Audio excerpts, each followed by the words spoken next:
Faith here with a welcome toast.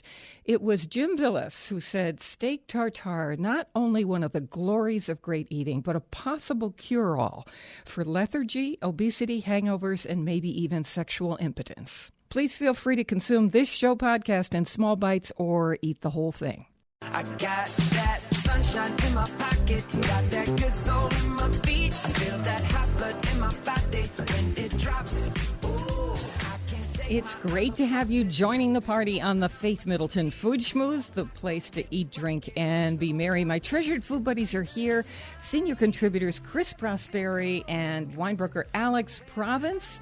Hey, everybody. Hey. And Robin Doyen Aiken, our senior producer, is here. Robin, hey. Hi, everybody. You can tell we love her. Genius behind the music. All right. I was talking with Robin about this earlier because I was blown away that somebody has invented this. This is in the appliance area, and you'll see why I'm starting the show with this, because I think, what a genius idea. How many times do you go to the supermarket and say, I can't remember. Do I have any eggs? Do I need butter? How much milk? Do I need butter? Are there oranges left? You know how you do that? Well, I'm going through, as we do, we cruise online, we cruise through every food magazine possible, and we're trying to curate for you. That's what we do when we're not here on the show with you. So I started noticing an ad that was appearing all over the place. I don't have this. I don't know how it works, but I'll tell you, I thought as an idea, this is pretty genius. It is a refrigerator by Samsung. They call it the new Family Hub refrigerator. It has a built-in camera, and every time you... Inside the fridge? Inside. Every time you close the door, it snaps a picture. Nice. So, like, our food in there will be having selfies. Milk selfie. And every time you go to the supermarket, if you can't remember, do I have a container of milk or all those things we ask ourselves, you just go on your phone and you look at the picture from your refrigerator and you can see what you have. It obviously does not take a picture inside the vegetable drawer or in the fruit drawer unless it does. If it's clear, you'll be able to see in there. My vegetable drawer is clear. Oh, is it? Oh, yeah, you'd be able to see right in there. Oh, you're very forward. Yeah. Okay, well, anyway, I just thought it Cool was absolutely fascinating. Might leave the door open and see if I can get a picture of what people are doing at home when I'm not there. Yeah. Spin it the other way. When I look at the picture, mine shows... Can you download it? Mine shows nothing. Nothing. Shelves. Wow, there's nothing in that refrigerator. Then Looks like Antarctica. It should send you a reminder then to go shopping. Okay, so can I just ask all of you, was the response on Facebook to our ice cream show, was it crazy? Over 100 comments of our listeners writing to us, telling us what their favorite ice cream places were around the state. It was unbelievable. Cool. I mean, that was shared so many times. It went from here to there. There were states, if you ever going to travel in them, people were saying, you go to New Mexico. Yeah, there's like the ice cream trail. It was fantastic. We wrote back to you. We had the best time. So that's what it's becoming like at our Facebook site. So always join us there. Faith Middleton Food Schmooze. That's how you get there. And by the way, let me just mention, because I forgot, there is a place in Fairfield that opened in the spring. It's called Milkcraft, and it's on the Post Road, and they sell nitro-style frozen treats. Nice. So they're using right nitrogen. Wow. Liquid nitrogen, and they make it to order. So you order an ice cream, and they pour super cold nitrogen. Yeah, and then they pour the milk or the whatever the ice cream base in to a bowl, and they pour liquid nitrogen over the top of it. You mix it, and you got instant ice cream. Instant ice cream. It's pretty cool to watch. You have to know what you're doing. When totally you do have to know what you're doing. Yeah, but it is pretty cool. It caused me to look up whether it was safe because some of the things that we come up with in the food world, Chris, as you know, not too smart. Not such a good idea. But that one works. But this one works. It's perfectly healthy. Instant I ice gather, cream. and really, really cool. One more ice cream thing for you. What country are we keenly interested in right now because of our new friendlier relations? Cuba? Yes. Ding, ding, ding. Yeah, where's the bell? Where is my bell? Oh, there it is. Okay, we ate it. So here it is. I was fascinated by this. In Cuba, They are crazy beyond crazy, more crazy than we are in the United States about ice cream. Really? Well, it is hot there, right? That kind of Absolutely makes sense. Insane. I wonder what it tastes like there. We should go. Well, I'm going to hold up a picture. I wish I could show you at home right now. When we put the show on camera, we'll know. There's a place called Coppelia Ice Cream Parlor. This is in Havana, and it is the temple of the multi-scoop. It is built to accommodate 1,000 people. Oh, my gosh. That is how popular the ice cream parlor is in Cuba.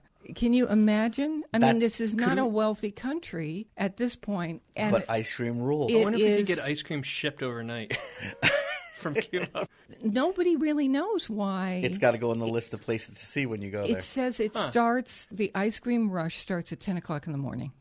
At 1,000 people at a time. Fits 1,000. You can That's certainly have crazy. 1,000 people. I'd love in. to try it. Isn't Wow. that fun? I just Well, think there are that- people taking all kinds of trips to Cuba, and I know I've heard of food trips to Cuba. Ice right? cream People- trip? Yeah, why not add ice cream to your food trip to Cuba? Here's what we have coming up later in the show. Domenica Marchetti, who's an Italian food teacher. She's done many Italian cookbooks, and the new one is Preserving Italy. And this is about how to do the easy ways, preserve either in oil or in a vinegar bath, all the great stuff that's in the farmers markets right now and in your supermarket when they have local stuff. To buy a basket of this stuff and preserve it in jars. You can just throw those jars into your dishwasher to make them food safe. It's that simple.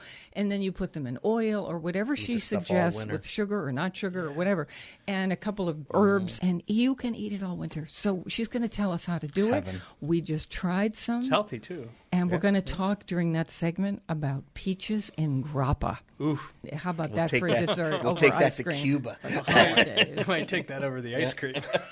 Chris, I got this for you. I want to talk with All you right. about your slow cookers. I'm going to be honest. They haven't been out of the closet for months. Do you have Why any more? not? I don't they're- know. I you just don't don't use turn them in the the oven. Yeah, I don't know. Why not? I have no idea why I don't use them in the summer. They make more sense than It's a turning good your point. oven It makes on. more sense. Totally, but for some reason, I never use them in the summer. You put them away. I put them. Well, they always go into this one closet I have. In the winter, I'm pulling them out almost every day, if not every other day, to put stuff in them. And right now, yeah, You're like the Jerry Seinfeld of slow cookers.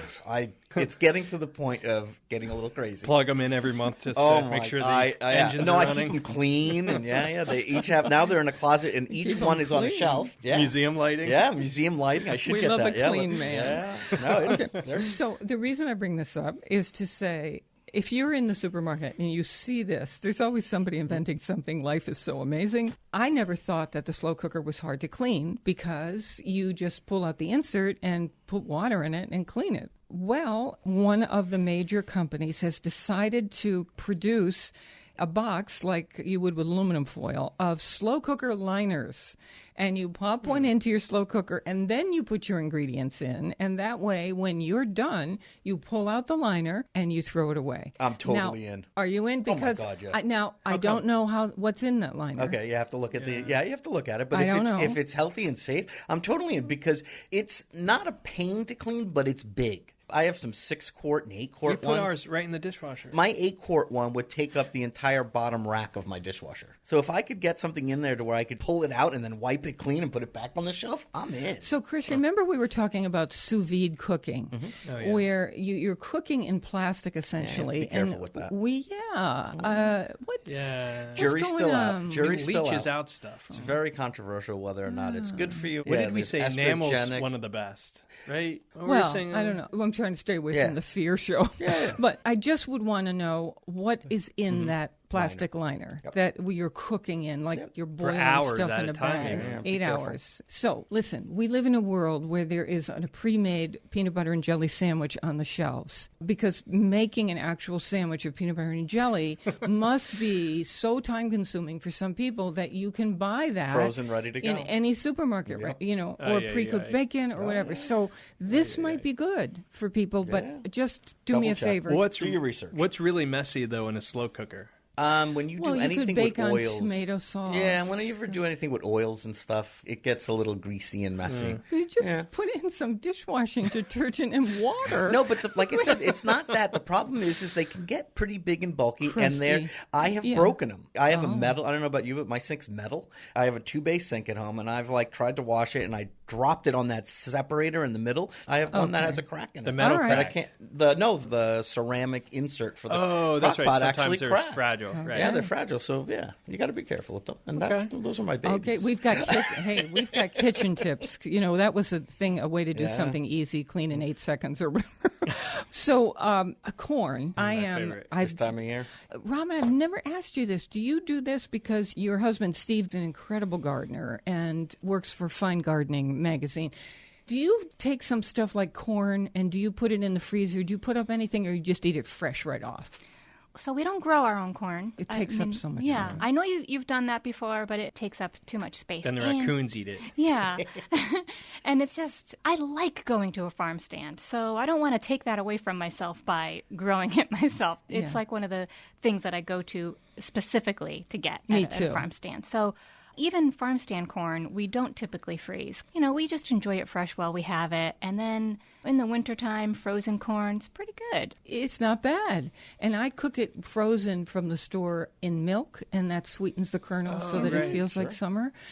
So that's great. But I do buy corn and cut it right off the cob, and I don't even cook it or anything. I just slice it off. I get, do a whole dozen, divide it Tons into of it. plastic bags, and Yeah. just toss it right straight into the freezer.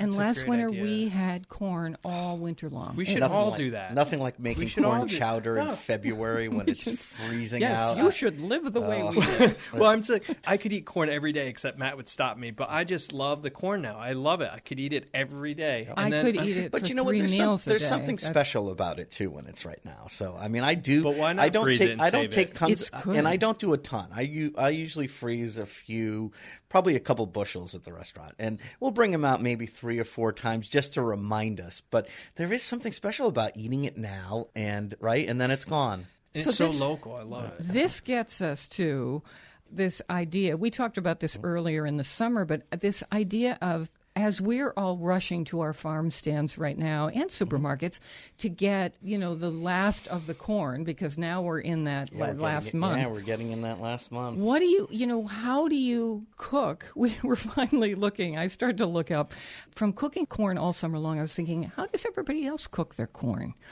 So I became a fan of 2 ways. If I wanted a cob corn just for myself, I wrap it in a wet paper towel, pull the outside off, and throw it in the microwave.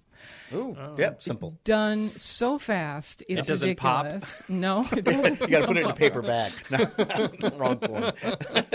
Then, Oops. then I started getting onto this way, which we're going to talk about, of boiling the water. I've shucked all the corn, boiling the water, and then I turn it off and throw the corn in while it's coming to rest and keep it in there for, 5 minutes, 6 minutes.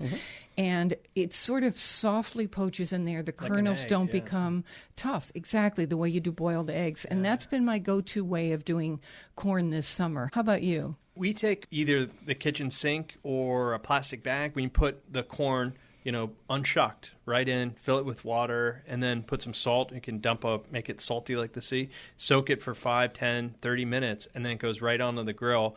The husks burn and catch on fire, but what you have inside is like delectable. I mean, So you don't shuck it No, at all. You just leave it like that. Do you take those end pieces off, the don't stalk take piece anything off. The more there's to Salt burn, water. the better. Salt water. And you can get sometimes, if you have a bucket outside or a big plastic bag, you fill it up with water. I think the moisture just helps it from burning too quickly. But then, Do you salt? Is it salty inside at all? perfect. Oh my God, that sounds really good. See, I'm And then I take the stick of butter and actually, Rub it. rub it until, Oh, yeah. almost like a clove of garlic I do until I too. get halfway through. In the refrigerator, I have a special corn stick. that it has got that the- end. very yes. It has some silk on it. It has burnt the off. groove Yeah. cut into it. Everyone knows not to go near that. See, I'm a grill it. I take it out of the husk and I grill it hard so it actually gets caramelized. Like Mexican style? Yeah, like not black, but It actually caramelizes and gets really like a nice dark brown, and then I cut it off the cob and eat it with a spoon. Then I mix in butter and that's salt, fun. and then I eat it with a spoon. yes. You can eat it faster when it's cut off the that cob. And last year you taught me from a friend of yours, that is still the way I do it at the restaurant all the time. What? And I take the corn, I husk it, I cut it off the cob, I put it in a pan. Cast iron. Cast iron pan, and I caramelize it Yes. with nothing. It just goes in a pan. It doesn't need anything. And then towards the end, I start flicking in little pieces of butter and salt. And oh my God, there is nothing It is better. crazy. It's crazy good. Crazy and delicious. You got it from somebody, wonder- right? I got it from Emily Olshansky, who is a judge and also one of the best cooks I know, used to work as a chef in restaurants, and she does it, and Aroma Baron, another person there. Could you not flambe it in bourbon? Yeah. Can you imagine? Yeah. At the end. At the end, just pour in some bourbon and light it on fire. As you bring it to the table. Yeah. Totally. So run to get the last of the seasoned corn because it's it's sweet right now, and you can do. Cooks Illustrated talked about making a chili lime salt where you put kosher salt, chili powder, and grated lime zest. Just swirl it all together and sprinkle that on your corn. That's kind of fun. You know what's good too is I do soy sauce. Like when I lightly grill it, I will pour soy sauce. What's that other on stuff it you as love? I The grill it. tamagotchi. Tahine, that salt, chili, and lime that you get, we the Mexican love spice. that. Chris Tahine, brings it back. I bring it It's back in by the any case. Latin market. Okay, wait a minute. That on corn, we yum. have things All right, to all right, let's do. go. We have things to do. We're going to talk about the mystery vegetable kohlrabi and what to do with it. More mouth-watering conversation and fun ahead on the Faith Middleton Food Schmooze. I hope you will make, I really do, a charitable contribution to feed the hungry among us. We're online now at foodschmooze.org, and we'll be right back. Gotta love the life that we live in.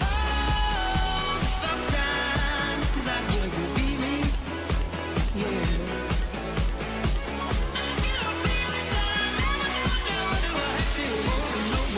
I get a good feeling, yeah.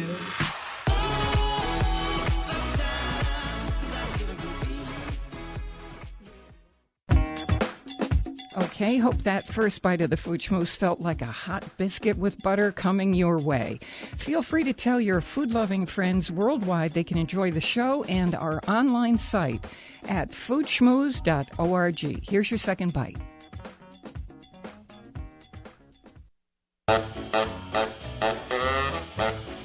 Beans and cornbread. Beans and cornbread.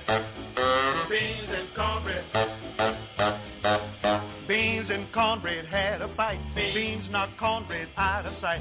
Cornbread said, now that's all right. Meet me on the corner tomorrow night. I'll be ready.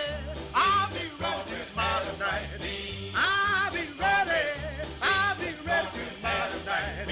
I'll be ready. I'll be ready tomorrow night. That's what Beans said to cornbread. I'll be ready. We have a free podcast. Free podcast, anybody? Free podcast.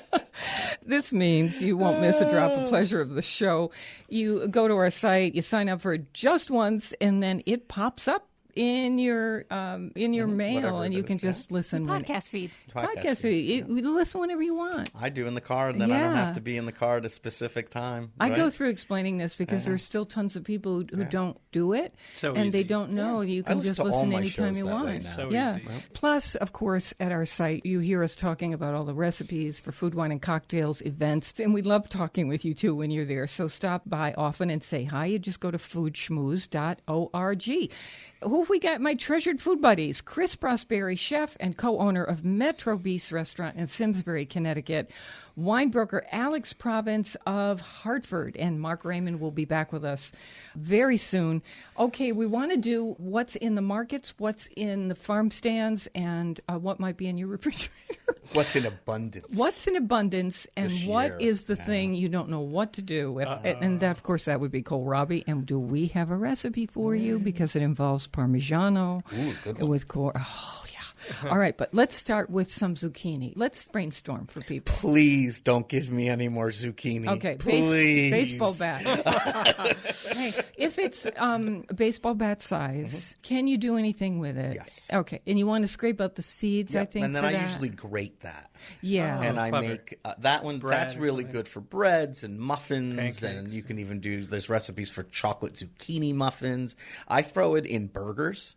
Ground It's like or a just filler, grated. sort of? Yeah, if you want to sneak Wonderful. vegetables in meatloaf. for your kids, meatloaf. But if you want to sneak vegetables and just grate a little of that and carrot into your burger and give it to the kids, you have to You're tighten using it. half the burger. Yeah, you're using half the meat, so it's a little less expensive, Oh, I like and that. your kids get the vegetables and they don't even see it coming. I love that. Meatballs. And there's a same lot of- idea. Grated Ketchup meatballs. on there? Yeah, grated meatballs. Will that work as a bread binder? No, you Chris? have to add stuff because it's liquidy. Okay. You have to add stuff to and it. if to you tighten don't, it up if like you know, I'm breadcrumb thinking or- about our gluten-free people, or I'm thinking about our paleo people. What would you use if you did grated zucchini and you're doing meatballs and bread? And what would you use as a binder to hold it all instead of the together bread. instead? Well, of if the I'm bread? gluten free, there's a you know what Yeah, you can't breadcrumbs. you can't. But let's say say you're paleo. If you're paleo, then it's a little more difficult because. Would an egg do it? But still, egg adds too much moisture. You need something in there to kind of hold it all together. Cheese, no? No, cheese would be okay, but it's Chestnut not powder. enough. Yeah, that's a good. Chestnut And powder. nuts are really good. And glue's out. Yeah. You can get chestnut powder Yeah, I in was going to any say Asian market. corn flour is my go-to, like cornmeal. But I don't know if that works with paleo, right? If you use cornmeal, like if you were going to make polenta or How about grits, almond flour? almond flour works good too. There Yeah. you go. Yeah, any okay, of those. so we Yeah. always like to do that. So Chris mentioned grated zucchini. Maybe you want to grate it just because you're tired of it. You've had zucchini every which way. Is that with a box grater, or Yeah, are you using box like grater. a? You okay. either use a food processor or box or grater. you use a box grater, and be careful for your fingers. In the recent issue, August-September, of Fine Cooking magazine, they have a recipe for grated zucchini omelet with mozzarella. And so, they're grating a zucchini on the box grater, and then they say wring it out with a clean towel, Or a dish dish towel or towel something. rather, getting the moisture out, and then you whisk it in with eggs and salt and pepper, and then you start cooking. Okay, You know and what my- It's there almost you like go. a quiche. You know what my favorite thing though? It's a little Just make an trickier. omelet. No, this one's a little trickier. Is zucchini fritti? If you have a little fry daddy, I don't know what it is about zucchini and frying it. Yeah. It is heaven. And to that, you take it on a mandolin, if you have one of those Yeah. little plastic ones, and you cut it really thin strips. Then you salt it, right? Get the moisture out, wring it out a little bit, and then you just take it and toss it in flour, and you drop it in the fryer, salt and pepper and Parmesan cheese when it comes out of the fryer. And it's like it blows up because it's all fraggly, looking. Yeah. And it's so you just pick at it. We've It's been doing so it all good. summer Oh, on God. baking sheets. Same Yeah. idea, and it's Or healthy. What are you doing? grilling. Just slice it, coat it in something, some Olive salt, oil. olive oil, put it in the That's- oven on. That's what I do. It's so good. I do olive oil, salt, pepper, a little curry powder, and throw it on the grill. a curry I powder. never. I don't tire of grilled zucchini or oven roasted zucchini. I remember just don't. covered in mayonnaise too. And- Oh, you Yeah. do that? yeah, salt and pepper, mayonnaise on the grill. And I have, right now, 10 gallons of pickled zucchini. I cut it into half circles because someone gave me, It's one so day, delicious. someone gave me like 6 boxes of zucchini. What do you do with 6 boxes of zucchini? So we cut them all into little half moons. The bigger ones, we took the seeds out, threw it in a bucket, and then I heated up vinegar, sugar, some turmeric, some curry powder, salt and pepper, and some pickling spice, and heated it up, dumped it over it, and now that's going to be in my fridge all winter long. Now, see, Chris is getting into this. Domenica Marchetti, who's going to be our guest in the next segment, Preserving Italy. What Chris just did there with that zucchini, just to pickle it up a little bit, which is so simple, right? Yep. She's going to talk about how to do that with a lot of vegetables. So stay with us for that. And we've got 3 of her recipes on the site, including peaches and grappa for the holidays. Okay, go ahead. So I don't have the exact recipe for this, but just remember how my mom would take zucchini and then she saute it with some olive oil and onions and salt, and then until it's softened, so it's more sort of like becoming soft. And then at the very last second, she'd dump a whole bunch of sour cream in and then stir it all together, and it's sort of like a beautiful side, but the sour cream makes it creamy. And Oh, that's nice. it's so good. I don't know where it's it comes possible to use it to do a lasagna. Yeah. As long Sure. as you Had that last squeeze weekend. that with a dish towel to get the moisture out, you can use it in place of noodles, and then you start adding in what we're in it for: the tomato sauce and the cheese and the garlic and the. and It's a then carrier there vessel. you go. You've got a casserole, a zucchini casserole. I had a recipe last time I was in Italy from my friend's mom, who's Italian, and what she did is the zucca there. She took it and she cooked the heck out of it. I mean, to the point where I was watching her going, elbowing Nico. It's like, isn't that like she cooking it too much? And it was falling apart. And I mean, she cut it into chunks and she kept cooking it in butter and olive oil, and she's just added garlic, and it just kept cooking and cooking. And then it totally fell apart. It ended up almost like a puree. Yeah. And then she tossed pasta, parsley and Parmesan cheese in it, and it I was love heaven. it. It was heaven, right? Yeah. But it got again, sweet. It cooked to the point where you couldn't even tell it was zucchini anymore. It melted. Right? Like when you overcook it, it sort of just disintegrates, and it becomes this like almost puree without pureeing So it. it sounds That like is Yeah. genius. you just was a hide great it in pasta. stuff, right? Yeah, it was a great pasta. It was an amazing pasta. And you could even use, I bought the spiralizer. Yeah, sure. And I just am love crazy the about it because spiralizer. instead of pasta, For your KitchenAid, you can like that have kind? no, No, you it's buy a- it's a little device. It's like a little lathe And it makes almost. any vegetable into these spirals that resemble noodles, and I've made a ton of things, and so this Zucchini she two could ways. have made. Yeah. Yes. And then she could have used the zucchini strands Yeah. with the spiralizer Throw 'em and in at the put end. her zucchini sauce on top. Yeah. Wow. So wow. all And kinds if of ways you're you can if you're use it. someone who's got health issues and you can't have pasta for whatever the issue might be, I mean, this is often true for diabetics or people who are gluten-free or whatever. You don't have any gluten-free pasta. You could do that. And you can It's use really carrots, fun. you can use beets, you can use zucchini. Then it's Yeah. tricolored. We call it tricolored pasta. Wow, that's Right? really fun. Right? Really cool. All right, shall we just switch tracks because Kohlrabi. we've got this vegetable that nobody knows what to do with. Now you're starting to see it in the markets and especially at farm stands, right? So kohlrabi, it's spelled Kohlrabi, and I've been searching around online. So we posted this recipe at our website, foodschmooze.org. And anybody who's searching kohlrabi, you're going to find this thing because I think this is a great thing. This is adapted from the Food Network magazine because I thought, yes, they suggested magazine. using Parmesan with it. And so, to put this simply, kohlrabi, you just think of it like a turnip. Yeah. It's a root vegetable. So pretend it's turnip. Turnip turns a way to little think of it. sweet.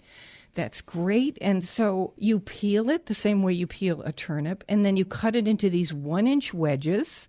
And you toss it with a little olive oil and some salt. Maybe you could put on a little cayenne. It depends. And then on a baking sheet it goes, and you roast it in the oven. You'll see this recipe at our site. You turn it a couple times so that it gets a little crispy on the outside. And then at the last minute, you do a toss with grated fresh Parmigiano Reggiano. Eat that with my fingers. And wow, is that good? Yeah.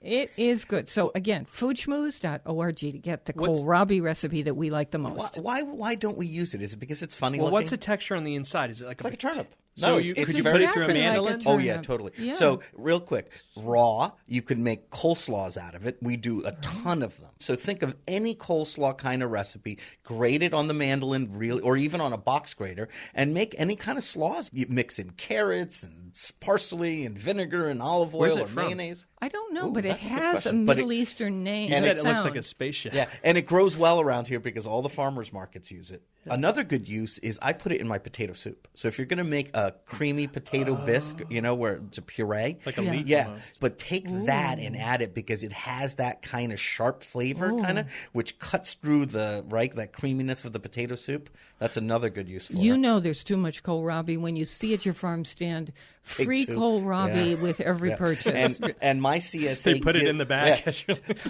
So at the CSA, I get from Holcomb, right? And when the CSA members don't take something, guess who gets it? Me.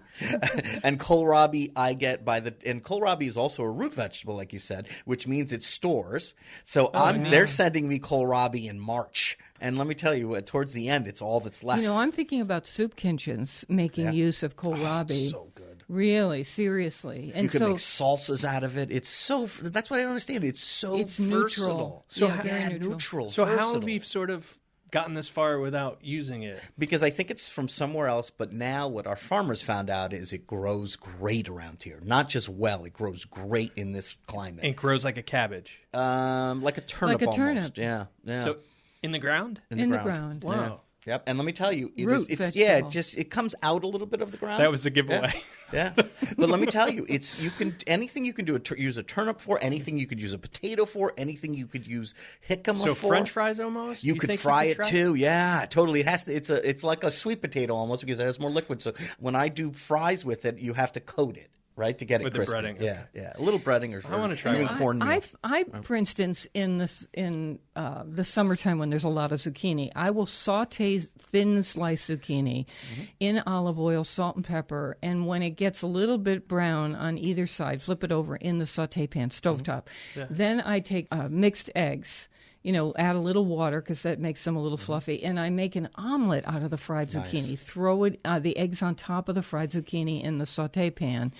And then it becomes an omelet. And so you've got omelet and egg and vegetables. It's a very healthy, delicious. Sometimes I'll, grate a little cheese on it. Delicious way to have breakfast. You can do that with kohlrabi. Totally. You can slice it thin and saute it or make it like a hash and saute it in the pan. You could do a box grater thing. Get it so that it's a little bit crispy and then crack your eggs, your stir-up eggs, and then put it over that, and there you go. I like what you said, though, because it really rings true. Treat it like a turnip. Treat it like a potato. So when you have it... So I put it in soup then. Totally. Yeah, that's what I'm saying. Anything you would use a turnip for, anything you'd use a potato So for. bring us some and bring in those 10. I want to try. I'll bring you, oh my God, every week. You sure you don't want more kohlrabi? You'll No, be sorry. I haven't used the kohlrabi from last week yet. You sure you don't want more? No, it's still in there. Haven't touched it. All right, what do we have coming up? We have Domenica Marchetti, who is author of Preserving Italy, a book we have posted on the site with 3 of her recipes. Sweet onion jam that is killer on burgers, and it's something you can give as gifts for the holidays or use for a long, long time because you can jar it as a preserve. And I want to give you a tip or two, which I think is absolutely fantastic. And this is our cruise of Cooks Illustrated. I don't know about you, but I am always trying to submerge food in a big stainless steel bowl, and I'm always looking for things to sit on top of it to weigh it down, Plates. and then that falls over, and it's just like A rock. Somebody wrote in and said, use a steamer, one of those little metal steamer that baskets, opens up, that opened little up flowery thing. upside Yeah. down, and it holds idea. everything in place because it has holes in it. It's a great idea. Genius idea. And that's always in the drawer. How to preserve Italy, how to get food on your shelves all winter long, all the fresh stuff right now. We're going to do that right now. We love the local. Please support your local food growers and food makers. Farmers markets are open everywhere right now for on-demand podcast delivery of the Food Schmooze Party every week, and to find our food, wine, cocktail, restaurant hot topics, our short, fun streaming videos, and recipes that we curate. We are always online talking with you at foodschmooze.org, and we'll be right back. And I hope you know I won't let go. I won't let go. No, I know you'll find tonight. I won't let go. I'll be your lifeline. We have one more mouth-watering bite of the Food Schmooze coming up. Here's something great to know about. Sign up for the app called NPR One. Just download it from the iPhone App Store or your Android device. And once you do, you can set WNPR as your local station. Couldn't be easier. Download the free app NPR One and start listening. Let's party on. More Food Schmooze.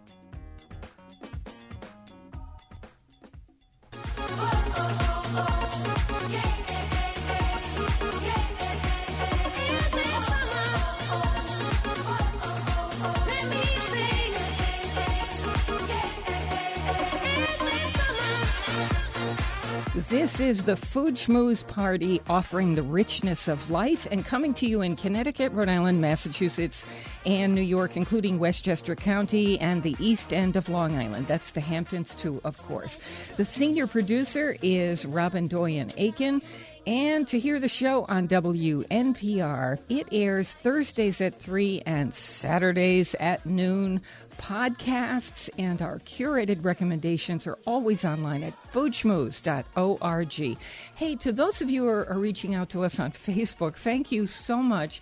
We love the conversations with you. People sometimes sending in pictures. We love to see the pictures that come along with your messages to us. Sometimes I blow them up, and because one was recently a cat at a fish market holding a giant fish in its mouth. It was the most wonderful thing. I blew it up about 2 feet, so that was great. That's a Faith Middleton Food Schmooze on Facebook.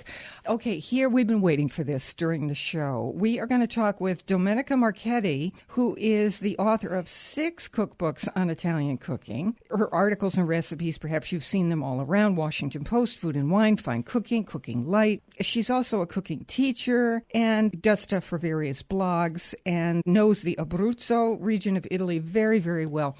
The cookbook that we became interested in, because we haven't really done this on the show, is called Preserving Italy. This is at our website. Domenica, being generous as she is, has said, go ahead, take 3 of the recipes. We're going to get to them.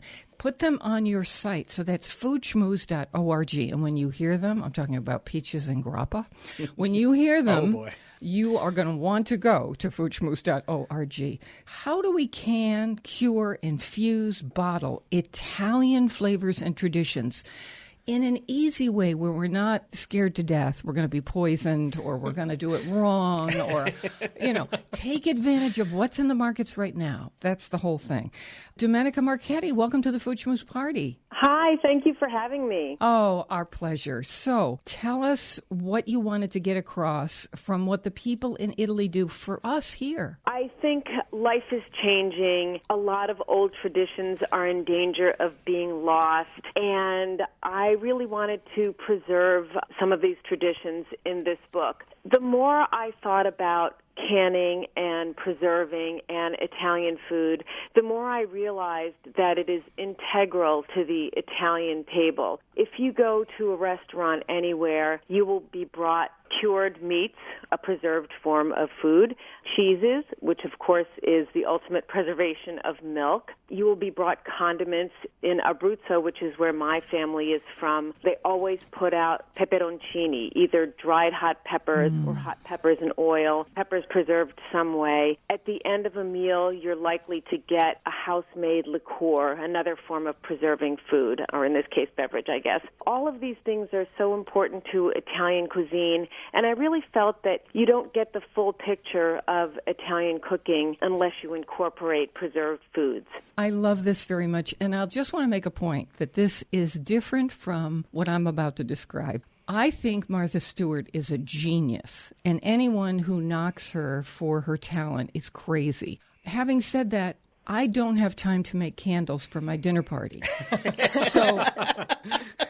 You don't? So, no, I really do. I mean that compliment to her, and I mean, people pick and choose according to what their lives are. So this is something else. This is something anybody can do. So let's start with the recipe that we have posted at foodschmooze.org. Your oil-preserved butternut squash with mint. And here we have the markets booming with this stuff now. And how do we take advantage of it? Not have it just in the summer, but pull it off the shelf? Tell me about this. Yeah, so oil preserving is really popular in Italy. It's the most traditional way. Here in the U.S., we do a lot of vinegar pickles, and of course there's a new interest in fermentation. But in Italy, a lot of vegetables are preserved in oil, eggplant, zucchini, even winter squashes. And one of my favorite flavor combinations is the mellow, sweet winter squash with vinegar and mint, which really brightens it up. So the squash is just sliced and then kind of steeped in a sweet and sour agrodolce vinegar marinade. Then it is boiled in this marinade briefly just to make it a little bit tender. Then the squash is drained and kind of laid out to dry, packed in jars and filled with olive oil, and then just stored in the fridge. You don't even have to do a water bath or worry about canning it because the oil is a preservative and it keeps the squash nice and fresh. for long-term conservation in the fridge. Yes, here is a thing that will last for 3 months. Think about that. If you do this in September, even end of September, October, November, December, there you go. Exactly. So, and, these wonderful sweet and sour squash pieces are so good with like a roast chicken, roast pork. They just make a nice, bright side to classic winter fare. But let me ask you some questions now, because this is what all of us want to know. Chris, do you have one to jump in? Well, no, I just, and it makes cooking easy. When you have this stuff already put up in your fridge, then you come home, you cook a piece of chicken, and what you're going to serve it with is already in your refrigerator. The sides are already done. Yeah, the sides are already done. Yeah, that's such a great point. I have to tell you, when I was working on this book, I mean, you should see, I have a fridge in my garage and a fridge in my kitchen, and they are both chock full of jars from recipe testing. And I will tell you, honestly, that some of these are way past 3 months old. But since I'm just serving them to myself, I'm okay. I'm not taking any chances. I have to say I was very conservative with the book in terms of dates, making sure you label everything and use by dates and all of that, because of course you don't want to put yourself at risk. But I always feel like if you follow a recipe, you roll up your sleeves, you do it, you're not going to have any problems. Well, People do get concerned about canning, and there are recipes that require water bath canning and even pressure canning in the book. But it's really something that I encourage people to try because there is so much payoff. Domenica, let me ask you a question about that very thing. This is oil-preserved butternut squash. When you start out with a jar, what is the easiest way to sterilize that jar? You can sterilize them in the dishwasher. I often put them in the oven at 250 degrees for about 20 minutes, and all of that does the job perfectly fine. Great. All right. Now, in this recipe, oil-preserved butternut squash with mint, you explained how it has a little white wine vinegar in there. The butternut squash is sliced. There's a dried chili pepper, a little dried mint, some sea salt. And the oil used here is sunflower oil, because I was wondering if I've got a good-sized jar with all this squash in it, what kind of olive oil am I supposed to buy? Because that's a lot of olive oil, and that starts to make this expensive. So you're using sunflower oil. Is that traditional to Italy? Yeah, it is traditional to Italy. I will say that most oil preserves use extra virgin olive oil. And the reason for this is because many families in Italy, especially those in the countryside or those who have family out in the country, they have olive trees, and many families still make their own olive oil. So when they're pressing the fresh olive oil, that is the stuff that they will save to drizzle on bread and over tomatoes, and then they'll use what's left of last year's olive oil to put up preserves. Of course, we don't have, in my suburban Virginia backyard, do not have an olive grove, unfortunately. So can we use just regular olive oil? I would suggest still a decent quality extra virgin olive oil. And you can find some good quality olive oils at places like Trader Joe's or Costco even. It doesn't have to be a $40 bottle of olive oil, but I would refrain from using the industrial sort of olive oil that won't improve the flavor of your preserves. Okay. That's why I also like to use sunflower oil, because you can find it at a decent price at many supermarkets, and it's got a nice light flavor. This is Domenica Marchetti, a cooking teacher and author of many Italian cookbooks. This one is called Preserving Italy, and it's about how to simply can, cure, infuse, and bottle Italian flavors. In other words, work in that tradition where Italians go to the market or to their own farms and buy a bunch of stuff. You see people buying bushels of things. Look at our markets right now. And then you put these up in jars and you get to use them. That recipe for oil-preserved butternut squash with mint is on our website, foodschmooze.org. Let's turn to another one. These are blue cheeseburgers. We just ate these, Domenica. They were delicious. And great. Chris, you made for us the Tropia onion jam. Tell us what that was like. I loved it, and it was so easy. It's just taking some red onions, mince it up with some sugar, red wine, a little bit of salt, some peppercorns, clove, bay leaf, vanilla, a cinnamon stick, and a little bit of red wine vinegar. And you basically bring that all, except for the vinegar, bring it all up to a simmer, and you cook this into a jam. And it's as easy as that. You finish it off with the vinegar and you put it in your containers. I did it a couple of weeks ago, and I've been eating off that container since then. It's great on ham sandwiches. We put it on a burger today. I've put it on chicken. I even put it on a piece of salmon the other night. Oh, that sounds delicious. And yes, it's great as part of a cheese plate. Tropea is in southern Italy, and it's famous for its sweet red onions. So I called this Tropea onion jam. Of course, I don't get those onions here, but right now in the farmers markets, there are some really good red onions. They're still kind of on the small side, but even a supermarket red onion will do because it has a nice assertive onion flavor. And when you cook it with all these lovely spices and a little bit of red wine, the vanilla bean, the cinnamon, it's almost like a holiday flavor. So this is something that will last for a long time and that you can put out with a holiday cheese plate, or like you guys did, on a Saturday night, make burgers and top them with a dollop of this jam. Here's what I'm thinking about. I'm thinking about a baguette sliced, and I'm going to make a gorgonzola grilled cheese with this onion jam and, a little butter on the outside of the bread. Ooh, there you go. Does that ever sound good? Yeah. So tell me this. And so that gorgonzola was in the burger that we made. You have a recipe for that burger in here. There is what normally we would consider 2 cups of sugar in this recipe to make this jam. And I was thinking to myself, some sugar would be good for caramelizing the onions. And we said to each other, wow, 2 cups. What's behind that? Because you simply want it to be sweet, or is there another reason for that? Sugar, of course, is a preservative, so it is a component in, the preservation of this jam so that it will keep for a good long while. And the other reason is that it helps, this is not a jam with pectin, so it does help to thicken the mixture into a jam-like consistency. So, it's funny. I hadn't even thought about the quantity of sugar until you mentioned it. This isn't something, though, that you're going to eat by, the spoonful or the cupful. It's a little dollop on your burger. It's a little dollop on a cracker with cheese. So a little goes a long way. I'd put it on meatloaf. Domenica does not know us.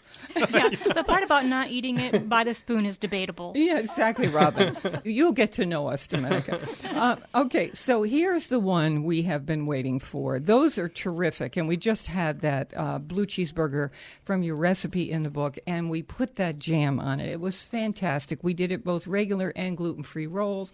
Oh, it was great. We then put a little bit of spice on there to work against the heat. It was terrific. So this, though, is the one that I am so excited about. It is peaches in grappa spiked syrup. Can you imagine pulling that off your shelf? Put some ice cream on top. That is holiday worthy. Okay, so here we go. This is, you say, the Italian version of bourbon peaches. Yes, I live in Virginia, and bourbon peaches are very popular around here. But in my house, we make the Italian version, which means you use grappa instead of bourbon as your, spiking agent.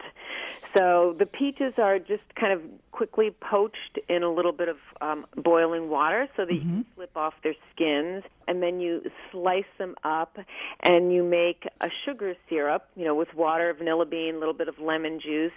And you pack the peaches in jars, pour the syrup on top, and then you top it off with a good glug of grappa. So you have a really nice liquor-spiked syrup, and these peaches just kind of steep in there for a while. And yes, whoever mentioned ice cream, this is a perfect use for these peaches. And these seal them up for 6 months. Yes, because in the refrigerator? Through a water bath. Well, if they're opened in the fridge, they'll keep for a month. Yeah, they will keep even once you open them. And the jars are quart-sized jars so that you can fit a fair bit. But if you're having company for dinner, you'll go through a jar for sure, for like per 6 person. People. Yeah. Oh, oops. Calling an Uber afterwards. This is a little bit of taunting, I realize, because we here in the Northeast have had a terrible year in terms of peaches because of weather. But from time to time, we do get our hands on peaches. And so if you do, and you want to carry that gorgeous fruit through into the winter months and the holidays, what a way to do it. And I'm so grateful, Domenica, that you have said, go ahead, post this on the website for our folks. You'll find this recipe. Peaches and grappa spiked syrup makes 3 quarts. What a gift, by the way. And yes, great point. Perfect for holiday gifts. And now is the time, right, to start getting going on that.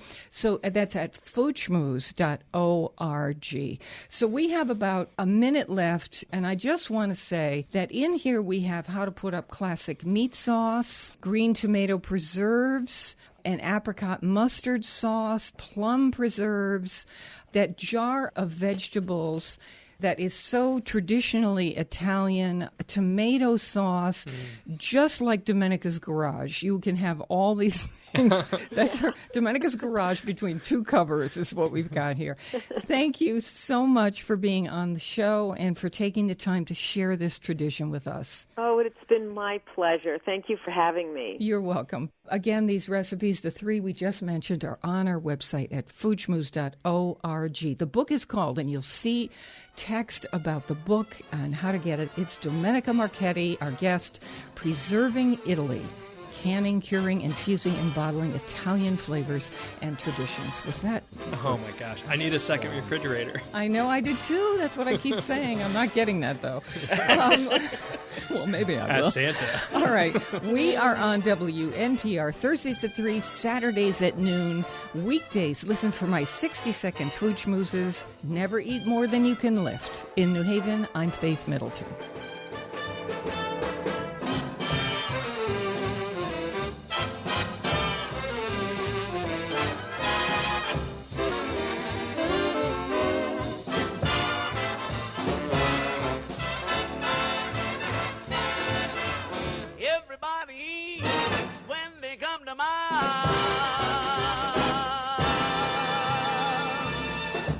This is the place to enjoy the richness of life. Sharing our local and national discoveries with you makes me want to get up in the morning.